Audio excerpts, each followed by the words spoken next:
राधे राधे। कैसे हैं आप लोग? ईश्वर कृपा से आप सब अच्छे होंगे। ईश्वर सब पे कृपा बनाए रखे, सबका कल्याण करे। आज मैं बताने जा रही हूँ पुत्रदा एकादशी की कथा।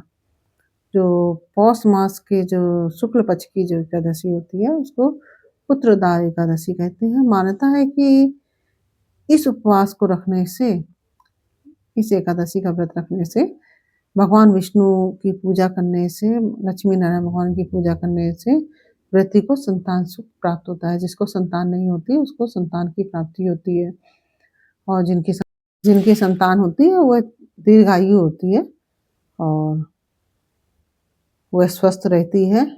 इस तरह से इस एकादशी का व्रत अवश्य रखना चाहिए। और पुत्रदा एकादशी की कहानी इस प्रकार से है।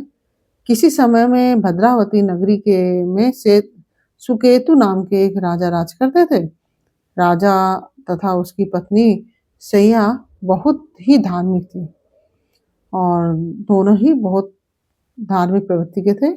दीन दुखियों को नित्य भोजन कराना, फिर दक्षिणा देना उनका कार्य था। संपूर्ण धन धान से संपूर्ण खजाना भरा था, परंतु घर का आंगन एक पुत्र के बिना सूना था। उनके कोई संतान नहीं थी, वह निसंतान थे। और पुत्र के लिए कई पुत्रेष्टि यज्ञ होता है ना, जो उन्होंने कई पुत्रेष्टि यज्ञ कराए, धर्मशालाएं बनवाई, दान पुण्य किए, फिर भी कोई भी नतीजा नहीं निकला, उनके पुत्र प्राप्त नहीं हुआ। राजा रानी एक दिन हताश होकर राज्यभार मंत्रियों पर छोड़कर राजा रानी वनवासी हो गई और फिर उन्होंने आत्महत्या करने की ठान ली। लेकिन उन्हें अचानक ही याद आया कि आत्महत्या के समान कोई पाप नहीं है। अचानक उनके मन में यह बात उठी कि आत्महत्या महापाप है। इसी अधेड़ बुन में वे दोनों वहां गए और जहाँ पे ऋषियों का आश्रम और जलाशय था कुछ दूरी पे, तो राजा रानी ऋषियों को प्रणाम करके बैठ गए। ऋषियों ने अपने योग बल के द्वारा राजा रानी के आने का कारण समझ गए। ऋषि जो थे, वो ऋषि तो महात्मा जो थे, वो राजा रानी के आने के कारण समझ गए और ऋषियों ने राजा रानी से कहा कि यहाँ तुम जिस कारण से आए हो हम समझ गए हैं, और तुम इस महीने से एकादशी का व्रत करो तो तुम्हारे घर पुत्र का आगमन होगा। राजा रानी चले गए। दोनों ने श्रद्धा पूर्वक एकादशी का व्रत किया। वो यही एकादशी थी पुत्रदा एकादशी। और 9 महीने के पश्चात एक सुंदर से बालक ने जन्म लिया।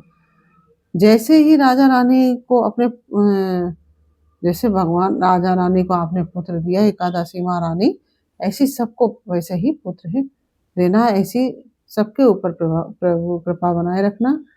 और इस तरह से यह कहानी पूरी होती है। तब से इस एकादशी का नाम पुत्रदा एकादशी हुआ और यह पुत्र की प्राप्ति कराने वाली एकादशी है। और इस दिन साधक को, अगर निसंतान है साधक, तो उसको अवश्य यह व्रत रखना चाहिए और संतान की प्राप्ति के लिए, और इससे अवश्य ही उसको संतान की प्राप्ति होगी। यह कहानी कथा आपको कैसी लगी है मुझे कमेंट बॉक्स में अवश्य बताइए। अच्छी लगी हो तो वीडियो को लाइक शेयर अवश्य कीजिए। फिर मिलते हैं आपसे अगले वीडियो में एक नई कहानी, एक नई जानकारी के साथ। तब तक के लिए राधे राधे।